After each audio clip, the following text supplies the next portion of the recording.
Hello, everyone. Thank you for your patience as we sorted out our interpretation. We welcome you to the RTLL learning journey on Operational and Humanitarian Development Peace Nexus, experiences and lessons from the Horn of Africa. Thank you for being here with us and giving us your time. We wanted to let you know that there is French interpretation, so please join that. The interpretation button should be on your screen at the bottom. If you have any questions, please put them in the Q&A and the panelists will answer them at the end of the session. I'm going to introduce our RTLL chair, Avish Raj. He is joining us from Chiang Mai today. He is the Associate Director of Programs in ADRA Canada. Avish, I hand it off to you. Thank you very much, Sharmila, and thank you all for your patience. I see 21 attendees, and on the panelist, I see 9 people. So thank you for being part of this second series of Humanitarian Development and Peace/Climate Change Nexus webinar.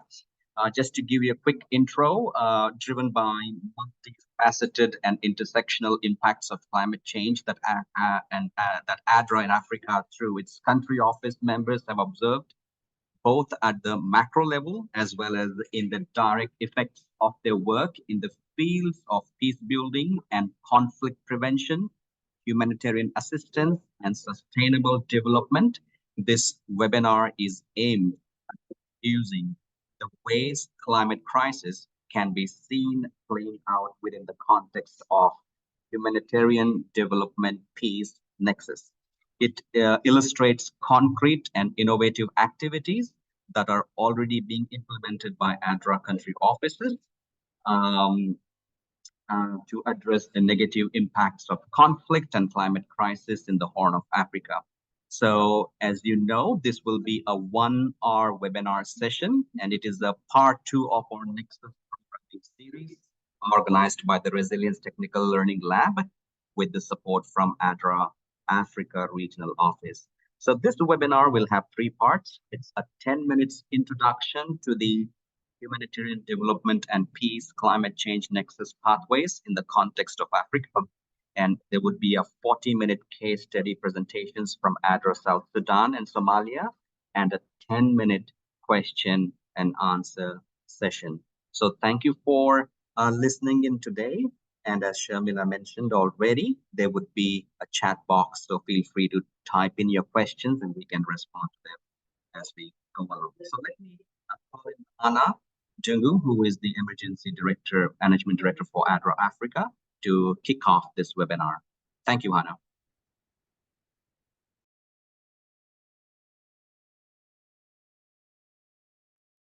Hannah, you're muted. Hannah, you're muted. Thank you so much. May I please request for the presentation to be projected, please, on that end? Thank you so much, Avish, for the introduction and also taking time to introduce the topic. I'll go straight to talk about my role. Actually, is just to give a general overview of what is happening in Africa in regards to the operationalizing the humanitarian development piece. Maybe let's go to the next slide. I'll start off by, first of all, understanding about the Nexus approach. What does it mean? And I think for us to bring in the aspect of Nexus approach, we need to introduce it first. Just the next slide, please. When we think about the Nexus approach in terms of this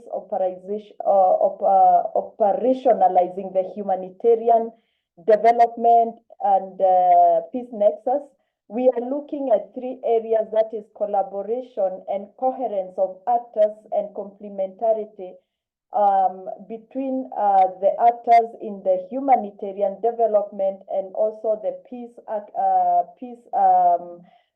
space. and for them to meet the immediate needs in terms of reducing the risks that are happening and looking at the root causes in terms of reducing the risks in the region of Africa. And just the next one. And it is important also to mention about the realities in Africa. We know Africa, we are going through different multifaceted disasters that are coupled also with climate change effects.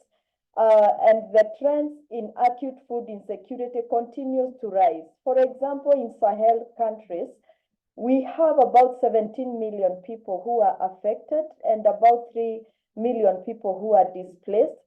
And looking at the numbers also in Greater Horn of Africa, about 7 countries, they are facing IPC3, which means Integrated Food Security Phase Classification. Phase 3 means that they are in the level of crisis and extremely critical situation. This points to the need of how, actors, they need to come together for collective outcomes to the Nexus approach. And look at Southern Africa region. We have more than 17 million people right now who are severely food insecure. And this calls for collective outcomes. Let's go to the next one. Now, I'll mention 3 key areas. When we think about Nexus approach, there are 3 key areas that all the actors or people who are implementing a Nexus approach it's important to have this consideration. Number 1, I've lost the screen is gone. I can see the screen, but I will. I'm sorry that you can't see it, Hannah. Is there someone else? Yeah, I can see it. But number 1, what I would just say is that there are 3 very important areas where we need to look at when we are implementing Nexus approach. Context, where we look at the tools and the mechanisms that are helpful in understanding the root causes of vulnerability. What are the inequalities that are happening, and what are the areas that people or the actors need to come together and conduct a multisectoral assessment to guide in the planning of Nexus implementation project. Then there is another level of coordination. There has to be synergies between different actors to be sensitive on coordination structures which are existing, and using all the players and having a collective understanding when it comes to coordination and to avoid any gaps. The third point is conflict sensitivity. It's important also actors to get to the root causes of the conflict in a more systematic way. What are the issues of conflict within the political level, within the humanitarian level development? There are areas that every player needs to come on board, and having a collective approach to address conflict issues will help a lot in terms of strengthening the livelihoods of community. And the next slide is concerning now the ADRA strategy. When we look at, under the coordination, there are 4 areas I would like to mention that are very key, and I'm sure they are going to, the 4 areas are going to feature during the presentation by country offices. When we talk about coordination, there are 4 questions that needs to lead everyone. What coordination structures should be leveraged or created to ensure that the Nexus approach is effective? What about the stakeholders? Which part should they take? What actions and activities should coordination involve? And lastly, how does it link with programming and financing? These are very 4 key questions that are very important in terms of coordination.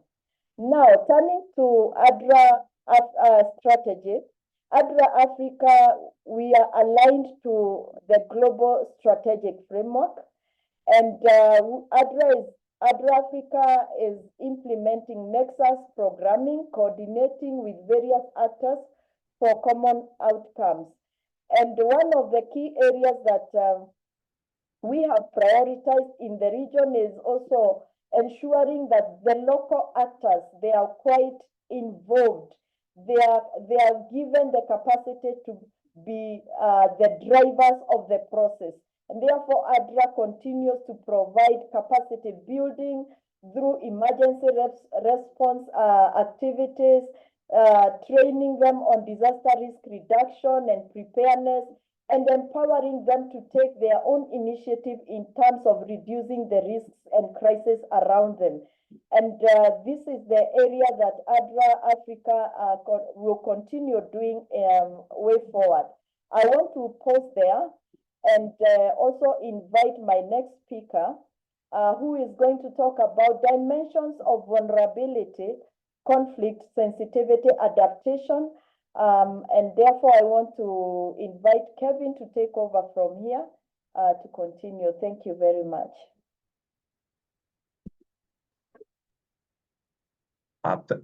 Thank you so much, Hannah. Moving on.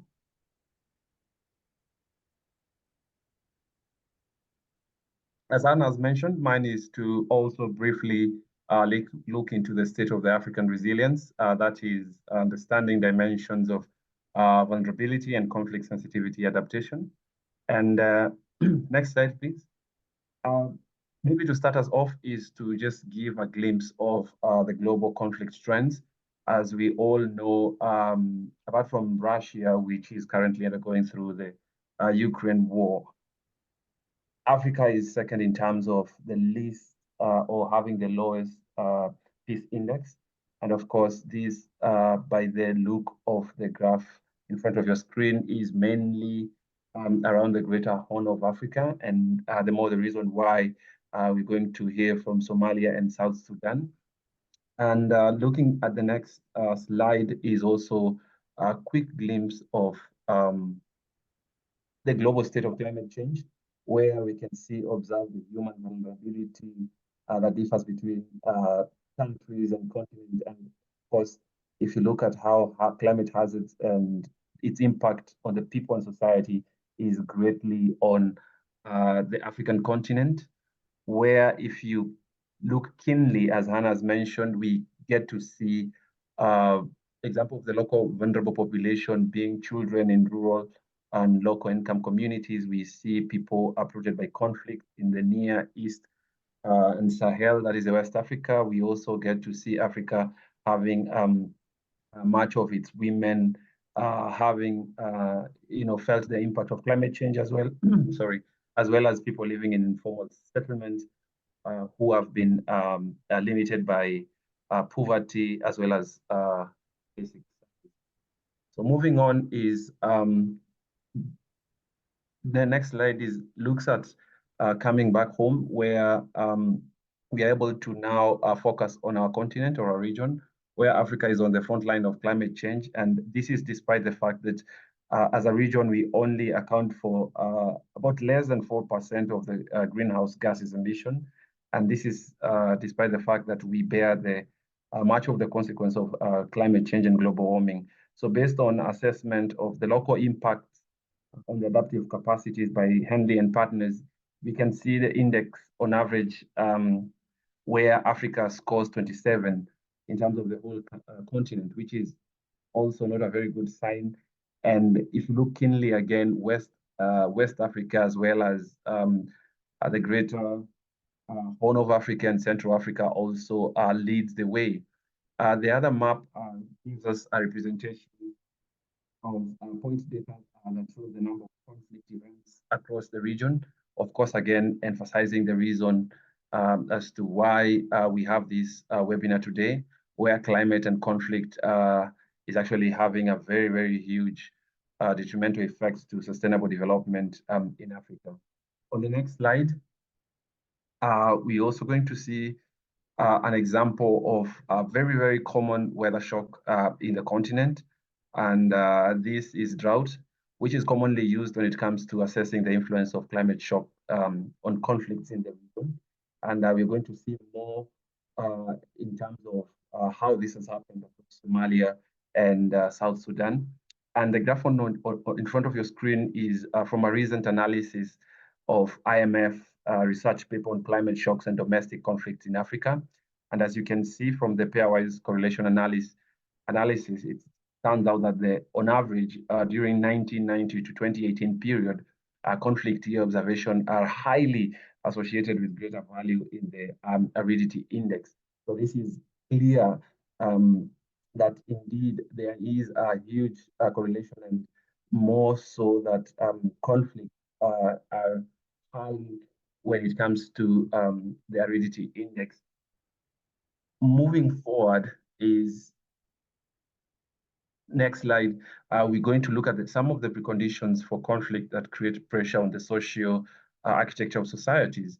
And multiple factors have indeed been identified to contribute to the armed conflict in Africa. And it's common knowledge that poverty, scarcity, and access to natural resources, population characteristics, religious education levels, geography, etc., have actually contributed to conflict in Africa. But more importantly is how then climate change, is coming in hugely as a threat exhibitor, where it just makes the existing concerns such as water scarcity and food insecurity more complex, and how then this interacts to cause conflict. So, however, it's quite important then that non-climatic factors such as poverty, governance, conflict management, as well as regional diplomacy get to be looked into, as this is quite important to then consider how climate change can then be viewed from just being a development challenge to then presenting. And moving to the next slide, then we get to see that indeed purely technical approach to adaptation will always, in most cases, fail to address, these socioeconomic or political variables that will always get in between our programming. Therefore, it's quite important that conflict-sensitive adaptation gets to be at the front line in our programming as we look at the whole region. And this is because in most cases, this resilience, or rather this adaptation approach, will not only look into the climatic consequence, but also will look into other non-climatic factors that cause the issues that we are both into. And as you can see from the graph, you're able to once again look at the greater whole of Africa being a victim of conflict and high climatic change conditions. So as we move to the next slide, conflict sensitivity adaptation then is all about optimizing the positive impacts of climate change. And by positive impacts, then we look into how can we as a region take advantage of the more rain or more sunshine we receive, or high temperatures as an adaptation strategy. And this also looks into how then can we integrate building in the whole aspect. In other words, adaptation also presents the opportunity to improve what is already being done from development, peace building, as well as environmental management, as most of the country offices have been implementing. And also then keenly is to also look at the non-climatic changes that seeks to prevent conflict. So this type of holistic thinking then will need a stepwise approach, and more so one that leads from analysis into action. And therefore, analysis that reflect the understanding of our context is purely important.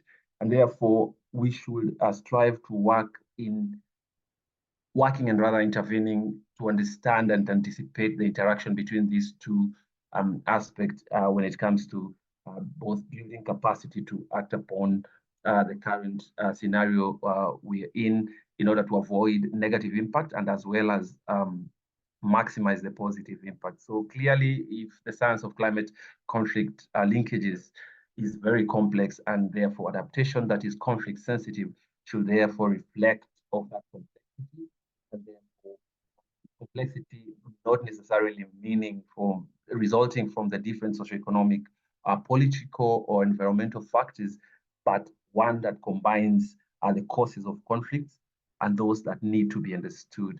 Therefore, it's important that in everything, or rather in all our programming approach when it comes to climate change, we have to be conflict sensitive, and therefore a holistic and multidisciplinary kind of approach should be keenly be considered. So thank you very much. And now I hand it over to our main speaker so that they can dive the meat of the matter and share with us some of their experiences and in form of case studies when it comes to the climate and conflict nexus in Africa. Over to you.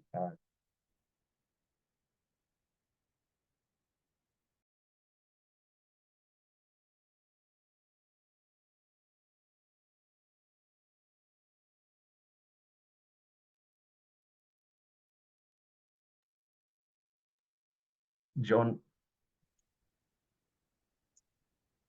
Yes, thank you very much, Kevin. My name is John Ogege. I will walk you through our Nexus programming experiences in Somalia.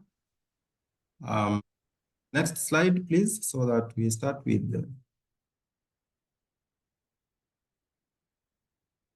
Yeah, so my presentation will be just about strengthening the Nexus programming in Somalia, what we have done so far, and what we may need to do to accelerate this approach in our programming in Somalia. I've presented here a map of Somalia for those who know the Horn of Africa. And this is a map of the last incidence of drought. And it shows you how this country is usually affected by some of these shocks. Like you can see in terms of severity levels, almost the entire country was severe or extreme. I think extreme covers the bulk of the country. So that is just a snapshot on some of the shocks and challenges we go through in Somalia. Next slide, please.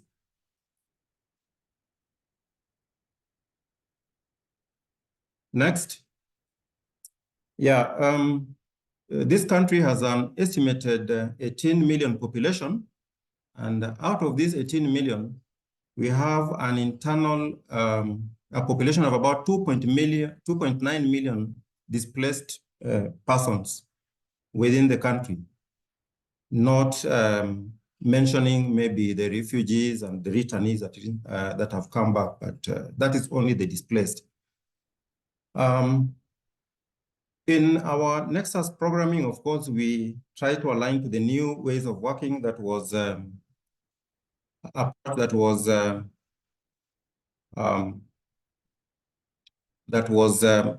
during the World Summit that was intimated for us to kind of get our protracted countries with protracted challenges towards development. And Somalia is one of the 3 countries that were selected for a study to triple Nexus programming because of its unique context. Of course, when you talk about Somalia, you know of the protracted conflict and several other challenges that bound that country, which we will see in the next slide. Next, please. Yeah, so the protracted crisis in Somalia is characterized by several factors. One of it is a conflict and insecurity, which is the most common, and that is what everybody knows about Somalia. We have had political instability for over 30 years. The government collapsed in 1990, and thereafter, the country has never had peace. There have been armed conflict, marking different political activities in the country. Besides the armed conflict, of course, when you talk about piracy, what comes to your mind is Somalia again. And then besides piracy, when you talk about terrorism in this region, when you hear of terrorism, Somalia comes to mind. So those are the factors that underline our conflict and insecurity context. Then we have the environmental shocks. We have several of them in Somalia. We have cyclic floods, which happen every 2 to 3 years. Massive ones happen every 2 to 3 years. Of course, we could have some few in between, which are small in nature. We have cyclic droughts, almost 5 to 10 year spans, return periods. And these ones, most of the time, result in famines or near famines. The most significant one was experienced in 2011, 2012, and also in 2016, 2017. But also last year, there was a near famine. Then also in terms of environmental shocks, we have had a tsunami in Somalia in 2004. And also we have cyclones. The most significant was in 2018, called Cyclone Sagar. In terms of disease and epidemics, we have endemic diseases like cholera and malaria, and these ones keep sporadically occurring anytime, spontaneously in Somalia. So those are some of the challenges we deal with. Then in 2020, there was a big locust infestation, which I think is the worst in 25 years, though there are also previous occurrences of the same, but the 2021 was the most significant, and it impacted about 2 million livelihoods in the area. It extended all the way to Kenya and I think up to parts of Sudan or Ethiopia, if I'm not wrong. And then, of course, we also have shocks which are due to the global phenomenon, like the Ukraine war, like the pandemic and others. So those are the things that atone our crisis platform in Somalia. The next slide, please. And now when we are in our programming, when we look at the 3 different contexts, the humanitarian, the development, and the peace context, what are the main barriers that we face in Somalia? Of course, in the development context, we have entrenched poverty.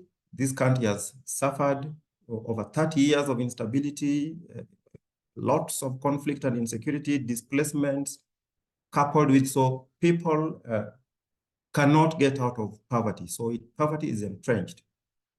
And with the collapse of the government and the systems, the capacities of the people now to develop themselves also was weakened, and because the education system collapsed, and even the other mechanisms of trying to cope with the day-to-day challenges of life sometimes become a problem, because the moment they even as they try to bounce back, another thing happens, and then they taken back to the former situation. So it becomes a cyclic challenge.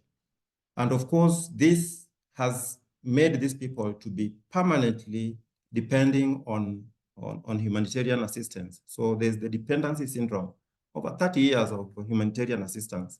So you can imagine how this is entrenched in Somalia. So what do we do in our programming to counter that? So we try to infuse capacity development programming. We try to invest in developmental infrastructure, climate change adaptation, and we also try to enhance recovery and build resilience in our programming as far as development is concerned.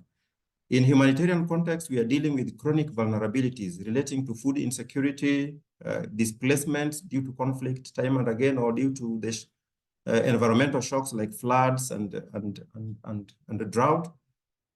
And with these cyclic occurrences, the poverty levels keep people try to lift themselves, but these things take them back. So it keeps fluctuating between high and low levels of poverty.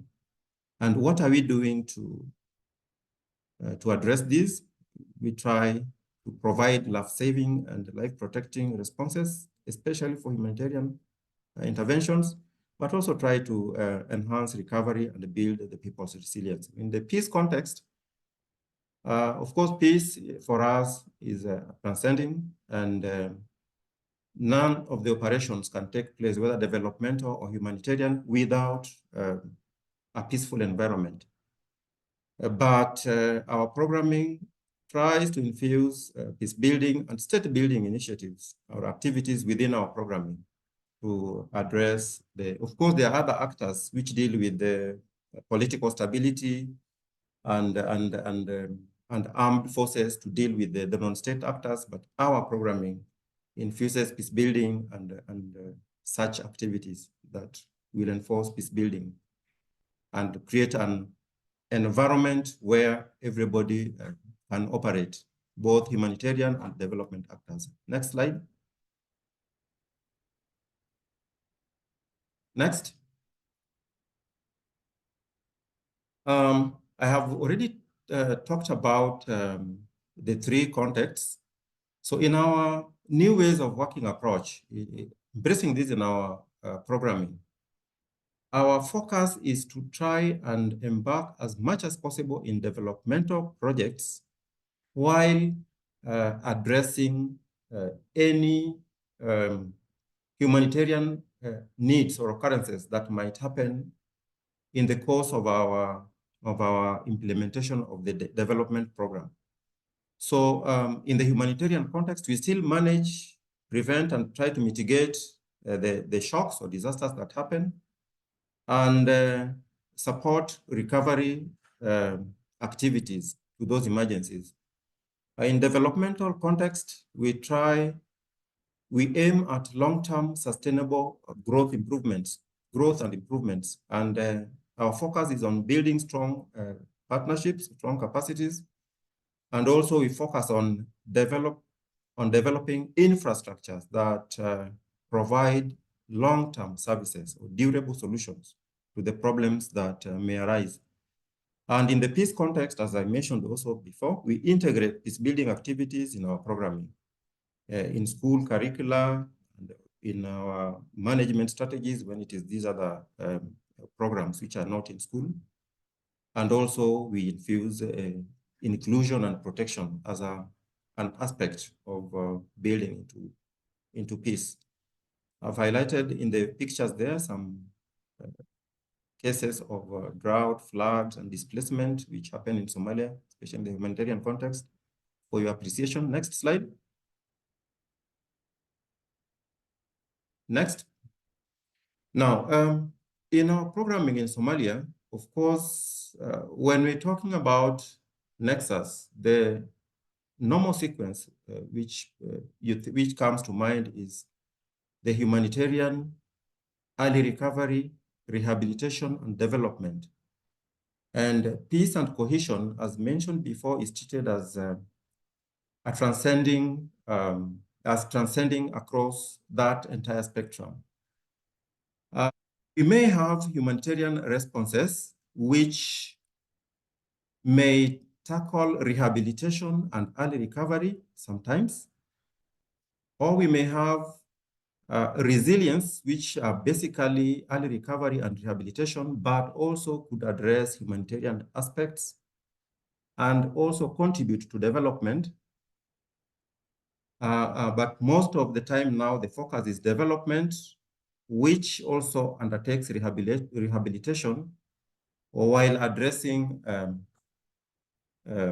humanitarian emergencies that may happen in between, as well as early recovery. And where we are dealing with this approach, the development projects, the humanitarian aspects are treated into the programming either as crisis modifiers or as contingency planning to the program. And most of the time,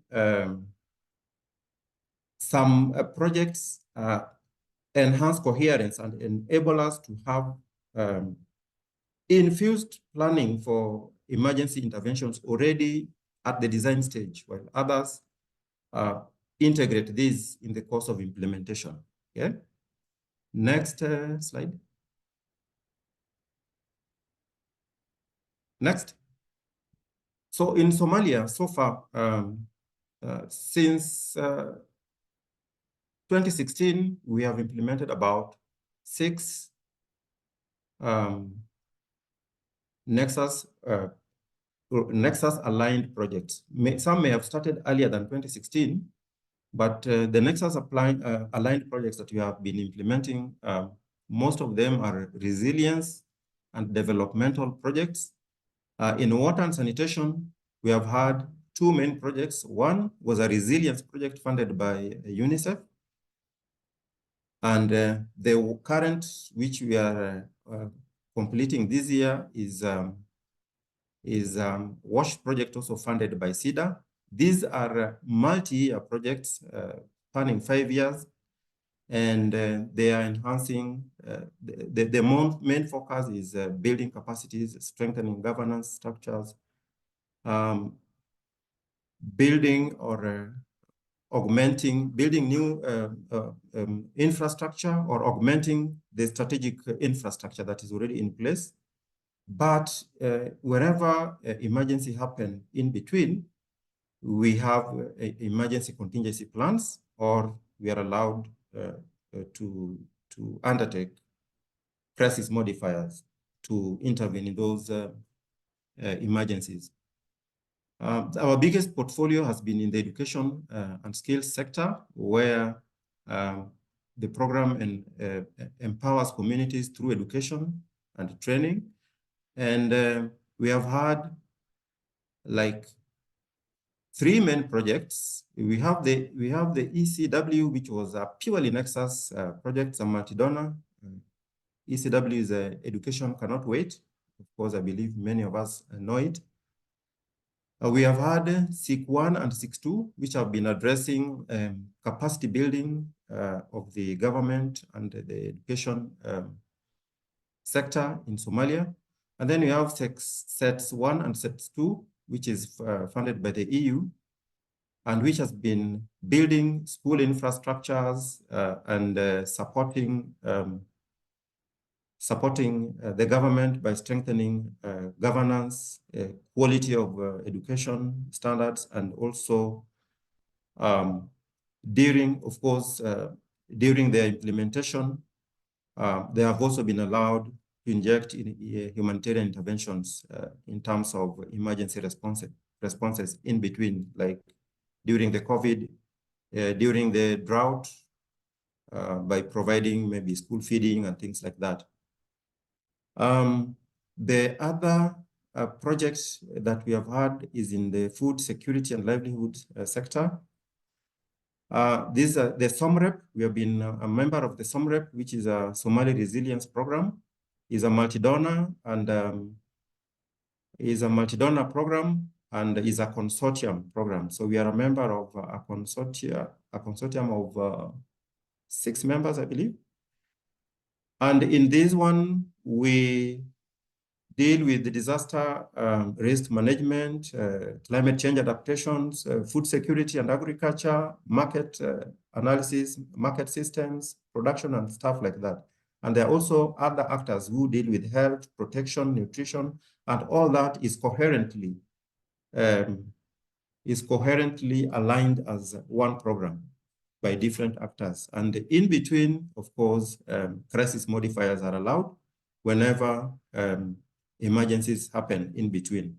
But all through peace building interventions, activities are also infused across the board in all those sectors.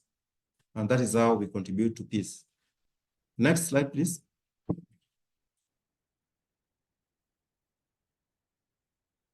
So in Somalia, how can we accelerate the Nexus approach? First, our main strength is in the water sector. So water security is our first main focus. So in water security, of course, groundwater is the biggest contributor, and we also have surface water in terms of dams. What do we need to do to strengthen this? So in water security, we may need to strengthen our assessments in terms of how water resources and what infrastructures can be put in place to address the vulnerabilities that are there. And in the recent studies, there was an aquifer that was discovered 1 to 2 kilometers deep. It's said to be a freshwater aquifer and can address most of the water needs in Somalia. This was a study that was recently done by the Norwegian Exploration Company. And these are the things that we need to focus on in our future program to bring Somalia to developmental platform. And of course, that will inquire that we put infrastructures, we develop infrastructures that can support that service provision. And also we invest in community engagement and community empowerment to manage those facilities once they have been developed. The next slide, please. Then Somalia is food insecure. So food security and sustainable agriculture is our next focus. We need to invest a lot of time in smart farming, smart agriculture. Of course, we also need to look at the crops which can do well in Somalia. So put some pictures there for some crops that are happening that is actually in Somalia, that are being grown in Somalia. So we need to diversify the cropping and see what resilient type of crops can we grow in these environments so that in our programming, we infuse those more. And also, of course, in the emergencies, food distribution will still happen as we address the emergencies. Next slide, please. The next potential is on solar energy expansion. There's a big resource in Somalia in terms of the sun, and we integrate solar in our programming. We power our schools, we power our water supply facilities, and we power healthcare institutions through solar. And this is something we may need to expand even for domestic use, and also in the future programming that we will be undertaking in Somalia. There's a huge potential in terms of wind energy, but we have tried this in the past, about 10 years ago, with great success, but the wind speeds in Somalia are very strong. So we need to invest in more in infrastructure that can withstand the speeds. But if that can be done, which is our focus in the future, then we can provide alternative power solutions to Somalia. And of course, even with these technologies, we still need to develop capacities in Somalia so that they can be managed and maintained. Again, next slide. And of course, our programming needs to focus more now on climate resilience strategies. Somalia is water scarce, so we need to look at things that can impact on agriculture and livelihoods, things that can help us reduce erosion, which is a big threat to the infrastructures that we do, and also to the other sectors like agriculture. When floods happen, all that gets washed away. So we also need our programming to focus on how to address that. And the biggest threat is, of course, desertification and loss of arable land and vegetation. So our programming needs to look at interventions that can address these. And I have highlighted some, like drought management interventions, flood preparedness, and of course, parts of Somalia, we had heat waves. like the northern parts of Somalia, how can we make those locations adaptable to the populations there?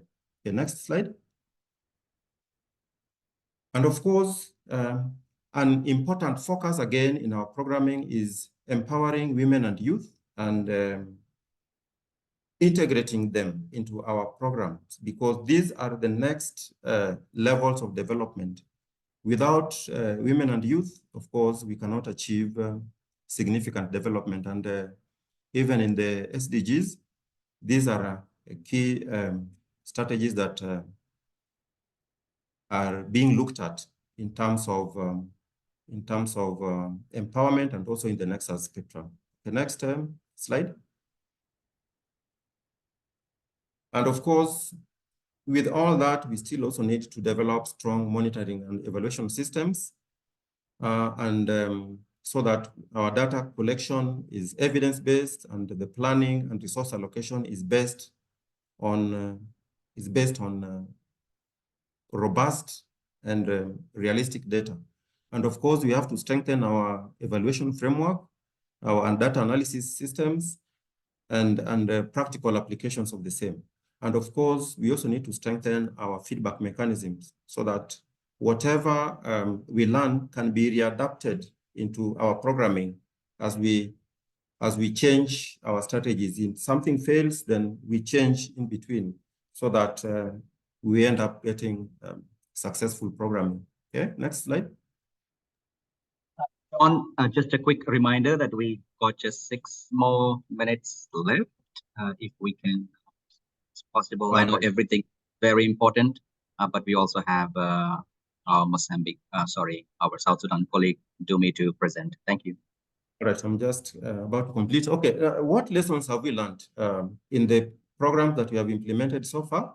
Of course, that collaboration with other sectors is key when it comes to the success of Nexus programming. And this is intersectoral, cuts across all the sectors that we intervene in, whether WASH, food security, protection, livelihood, and all that. You cannot have a successful Nexus programming without collaborating with all those sectors. We also, of course, those sectors are interconnected. So there has to be interconnectedness in that spectrum, so that whatever we are delivering is coherent.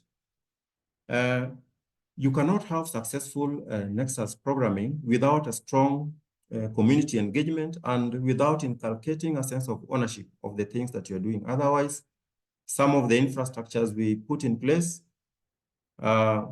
once you leave, they also are left to collapse. So community engagement and inculcating a sense of ownership through their participation in the activities fosters the sustainability and the relevance of the programs that we do. Of course, the COVID-19 pandemic taught everybody in humanitarian or any other sector that adaptability to context is a must. And of course, in Nexus programming, we have to be adaptable to the changes as they come. Some may be foreseen, some may be unforeseen, but we must be ready to adapt to those changes. And of course, for Nexus programming to succeed, there needs to be strong policy engagement and development with key players in the sector, and especially the government. Okay, next slide.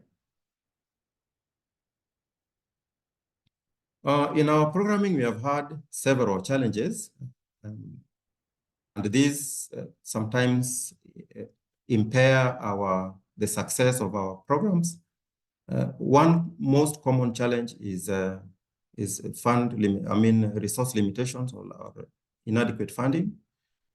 Of course, I've mentioned the coordination. We have several sectors that need to work together, and sometimes aligning these sectors in terms of coordination becomes difficult, as some of the sectors, especially the government ministries, are competing and may not come together from time to time to coordinate the programs as one unit. So that is a challenge we are experiencing. And of course, also in engaging local communities. It has been a challenge. Sometimes you engage up to a certain level, then there are changes that happen, whether it is political or at community level, and then the people you have been working with go, and then some new people come, and then now you cannot start with them.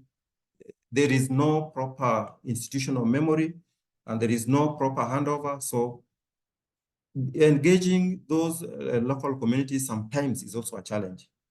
Also, we have fragmented systems. We may be working in one community, but the different actors are not together. You find different actors are kind of protective of their turfs, and sometimes this also hinders effective integration of the efforts, and also affects Nexus programming in some locations. And of course, Somalia is fraught with the security risks.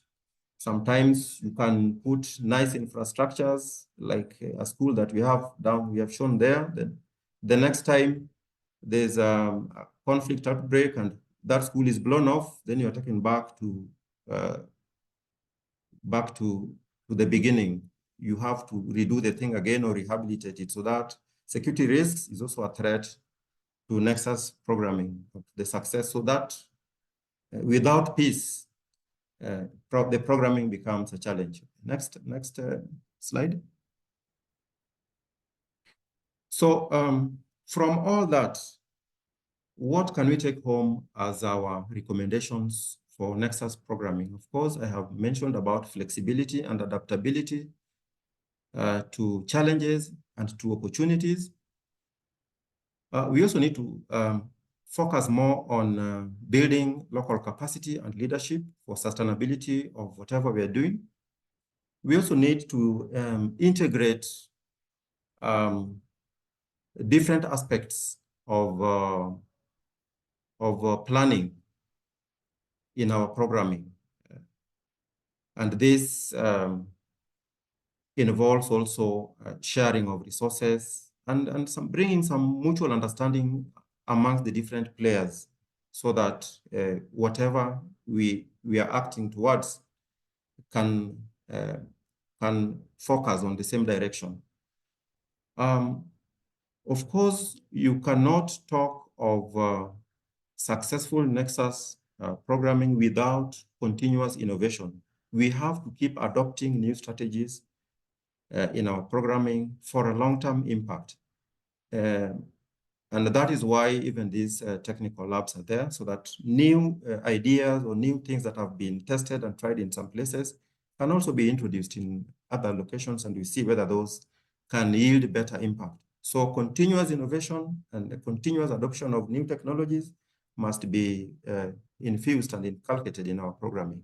And of course, we have to have a robust evaluation and adaptation mechanism where we listen. We have a strong feedback mechanism. We listen to how people react to the development strategies we have brought in, and whether there are changes that are being recommended, and then we infuse them in programming for better impact or for more impact. And that summarizes our experience in Somalia. And thank you very much. Maybe I will now allow Dumi to proceed with the case for South Sudan.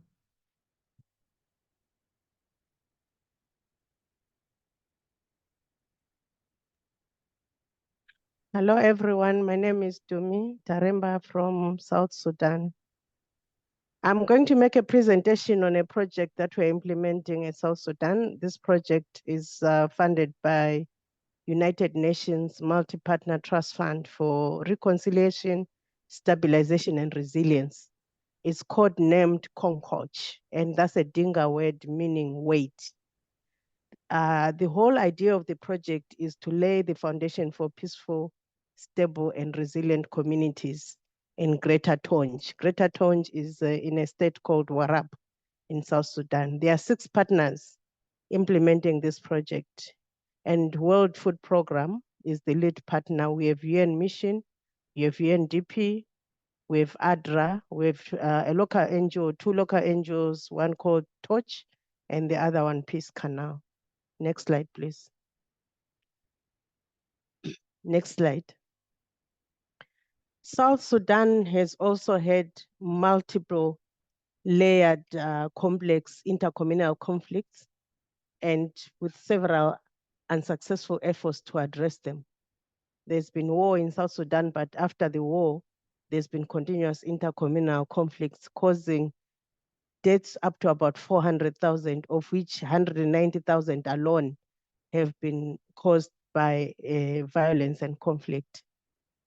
This has caused a deepening food insecurity, which also comes as multiple crises in South Sudan, which include the conflict itself, displacements of people, and climate change issues, drought and floods, not forgetting diseases such as malaria and typhoid. We see that South Sudan has been affected by even displacement of people from within the country to outside the country in all neighboring countries. We have an estimation of about over 2 million people who are outside South Sudan as refugees. But currently we are seeing some people coming back as returnees because of the crisis that is in Sudan. Next slide, please.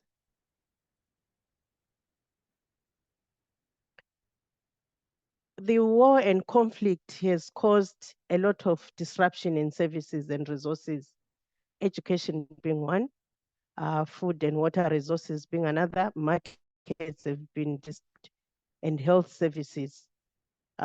So this picture, the pictures that you see here are trying to summarize all these other disruptions that take place due to conflicts. Next slide, please. Next slide.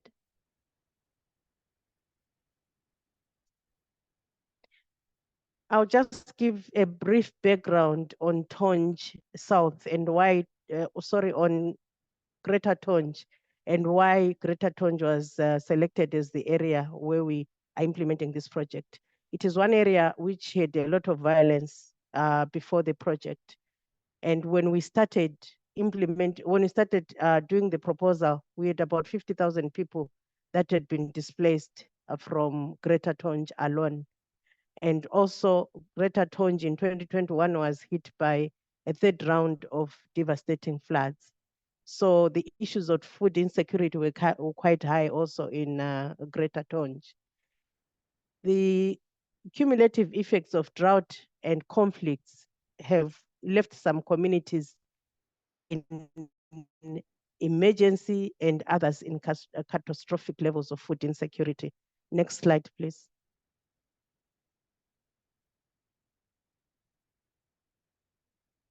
So this project, as I mentioned when I started, that we have got 3 pillars: the reconciliation pillar, the stabilization pillar, and the resilience pillar. In order to implement it properly and achieve the triple nexus programming, there's always need to make sure that always there's complementarity of the different pillars. So this has been achieved through adoption of a well-coordinated, sequenced, community-led peace-building approach, which is always adaptive. It's made adaptive so that we can change all the time when there's need to change. And also we have had to do key stabilization and resilience interventions, including targeting locations that are identified through a process of community engagement. Community engagement becomes key. I think the former speaker also talked a lot about community involvement in Triple Nexus. Intentionally, the project has tried to target the same locations for resilience and stabilization interventions to increase this complementarity that we are talking about. And we have tried to target the conflict hotspots, mainly targeting the youths and women who are at risk. These are key actors in conflict because the youths are armed and they are the ones who cause most of the conflicts, while the women are affected by the conflict and sometimes they perpetuate conflict in the sense that they are the ones who look after the people who are injured when they're in conflict. They feed them. Sometimes they even give praises to make them continue to fight. So these are the 2 groups that the project is targeting. Next slide, please. So the responses to emerging issues are always tailored. We don't have like a set of responses, but they come as the problems comes, a new set is then developed. And also we have tried to improve on the networking of the approaches that we are using. The project is providing peace dividends, materials for peace dividends, mainly to try and de-incentivize criminality, which has been used for a long time as a source of livelihood. We are trying to improve on key messaging on how the stabilization and resilience activities support the reconciliation pillar activities.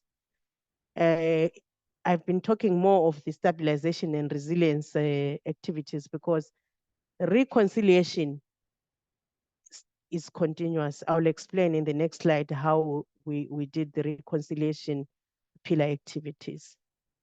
We are doing continuous advocacy with government and other development partners who are within Greater Tonj and others out of Greater Tonj, but mainly the government, because there are certain issues that come out when we do peace dialogues that cannot be resolved by the project.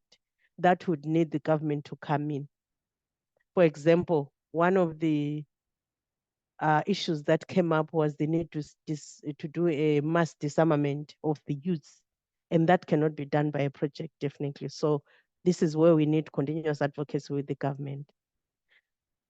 In order to improve coordination, the project has established what we call field level area reference groups in each of the counties, in each of the 3 counties. And these ones are the ones who are responsible even to working with the different partners and all the partners together to make sure that the implementation of all the interventions is smoothly done and all, all the community members are involved in the implementation. And the area reference groups participate in the Peace Actors Forum. And the Peace Actors Forum is at state level. So where all the peace actors come in and discuss issues to do with peace and how peace can be improved. Next slide, please. In terms of the interventions, again, we try to have interventions that are interlinked. And the reconciliation pillar, interlinked and also phased. When we started the program, we did a phasing out of activities. The first phase, which we were calling phase 0, was basically to go back to those communities where we had gathered data before developing the proposal to find out if we still have the same situation or things have changed. So that was the first level. We also tried to go to all partners and all stakeholders and introduce the project at that particular level. Afterwards, the reconciliation pillar is the one that started activities on the ground through a conflict mapping exercise within PIAMs, within bombers, across PIAMs, and even across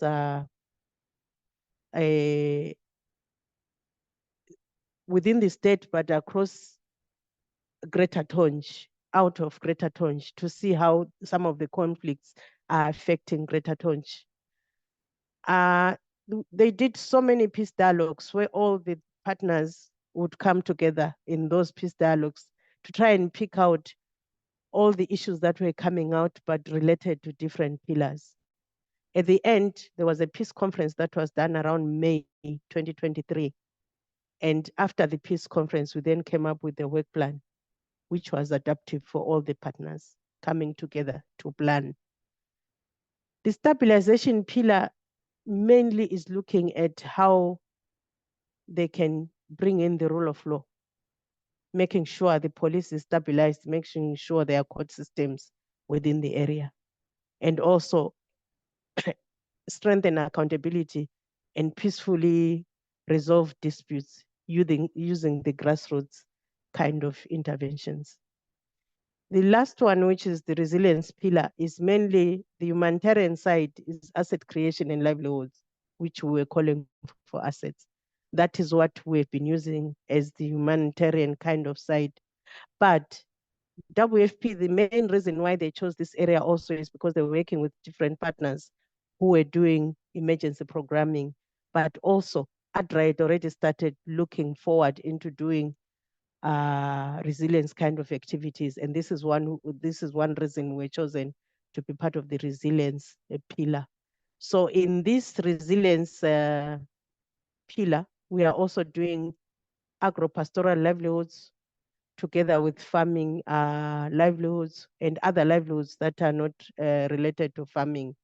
We are also trying to introduce rural industrialization, really try and improve on the market linkages that are existing right now, but try to improve on them. And there's also a component of TVET that is done by one of the partners. Next slide, please.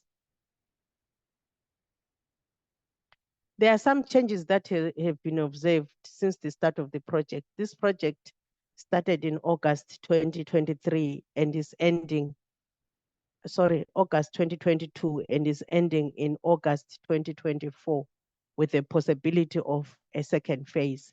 But within the time that we have been implementing the project, there's been an improvement in the feeling of safety and security amongst the communities. There's reduction in crime, which is related to cattle raiding, intercommunal attacks, and revenge killings, which were causing most of the conflict that was taking place in this region. Communities are engaging freely in social and economic activities, farming being one of them, small businesses, even they are trading with cattle because this is a pastoralist community. Humanitarian agencies are able to do their work without any disturbances. There's also community self-driven dialogues that are already taking place and peaceful conflict resolutions, which is a good thing, which was not happening before. We have seen also some of the populations that had migrated out of Greater Tonj coming back to Greater Tonj. And the community is now beginning to acknowledge the role of chiefs within the area, local police and courts. And now they are ready to take issues to courts and the police, which was not happening before. Next slide, please. In terms of achievements, since the resilience pillar started implementing around June, there's not been much in terms of achievements, but I'll look at what has been achieved so far.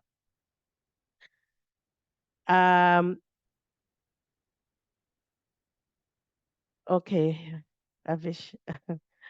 Resilience, we did a resilience capital analysis when we started the project, which has informed our programming as ADRA. And also we have started piloting resilience livelihoods to achieve peace building. And most of them are related to livestock and cropping. We have also tried to do market linkages through what we call peace hubs. We have constructed some peace hubs, some are under construction. But already the picture that we see here is an aggregation of shea butter oil by communities, and they were assisted in terms of reaching the market. At the end of the year, we did a resilience monitoring framework where we are looking at indicators for resilience. Next slide, please. This is a picture showing some of the activities. Next slide, please. The time is limited. Next slide. In terms of the other achievements by the Greater Consortium, I've talked about the relative calm that has been experienced in Greater Tonj. We've also established a multi-dimensional system of conflict monitoring, response and prevention and resolution within Greater Tonj. A vocational training center has been built and 90 youths were enrolled.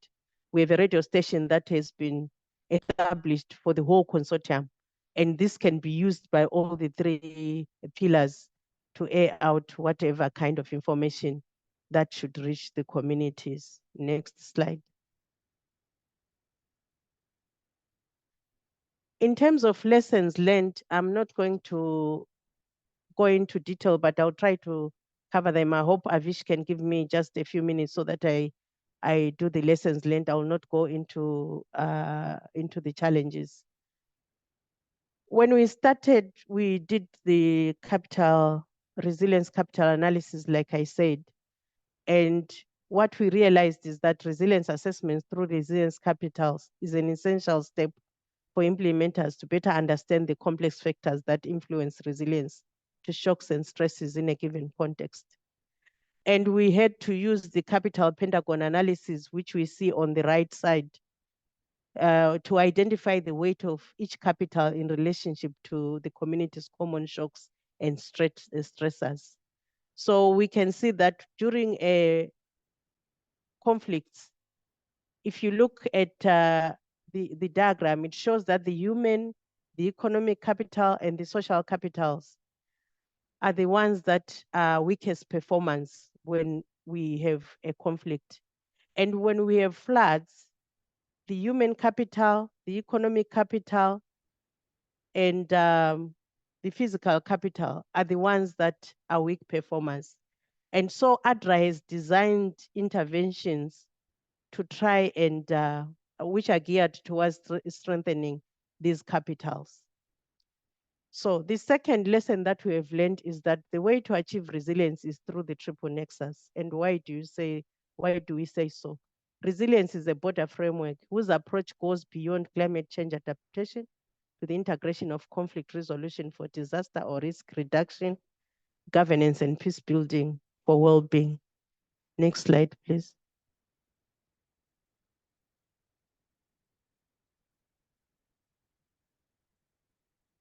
More opportunities for gender transformative change open up when a nexus lens is applied, given that extra burdens and vulnerabilities due to social norms openly present themselves when the assessment is really done properly. Having a high quality management system, monitoring and evaluation and HRS systems that are adaptive, flexible, and open to learning with a strong commitment of stakeholders is key to implementing successful Nexus programming. For example, the team that we have in Greater Tonj is not only doing one project, the Concord, we also have another project that we are doing with WFP. So they are torn in between WFP requiring information for this project and then the consortium also requiring them to do activities under the Concord. And the flexibility that is there has allowed that all these things are achieved and done in a specific manner. Next slide, please. The program has learned the significance of the community-led governance structures in resolving conflicts, which should have been established and fully resourced from the onset of the program. So now we are seeing the benefits of all these structures on the ground. If they're established, then they continue to do some of the activities that the consortium should be doing. Climate change and irregular rainfall patterns adversely affects farming and other livelihood activities. We have learned that if a climate change adaptation strategy had been developed before the project, then we would have used that to comprehensively address climate change. Next slide, please.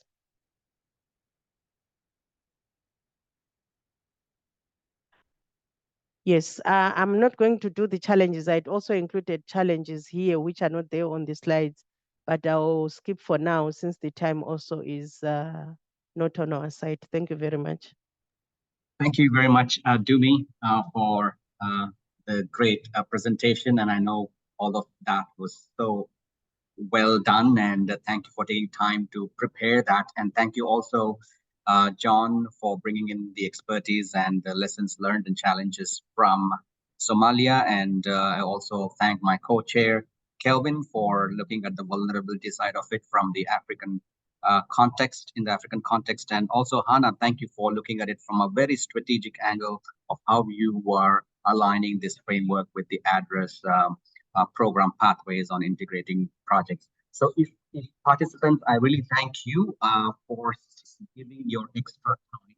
But as we wrap up, I also would like to thank Sharmila and her team for doing an excellent job on this webinar. We struggled to kick off with some technical glitch, but I think we got to fix it as well. So as you wrap up with us on this webinar, I just wanted to leave a little bit of a principle that you can carry on just in case if you were going to design perhaps some principles that you might want to keep back of your mind. Number one, based on the presentation in the current series and the previous presentation, I would like to repeat this, that one of the principles is adaptation and flexibility is critical for effective Nexus programming, and targeting is largely guided by the humanitarian principles, and Nexus programming happens along development implementation timeframes. Keep that in mind. And also building resilience may require strategies to mitigate risks, prevent crisis, or contribute to early recovery that may differ from strategies in traditional development contexts. And Nexus programming approaches can be employed from different starting points. It's not linear, it could be non-linear.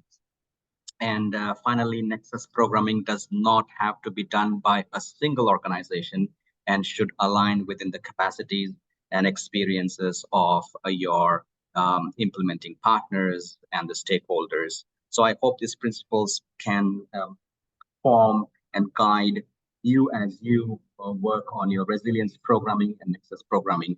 And at the Resilience Technical Learning Lab, we are undertaking a task on looking at Nexus framework.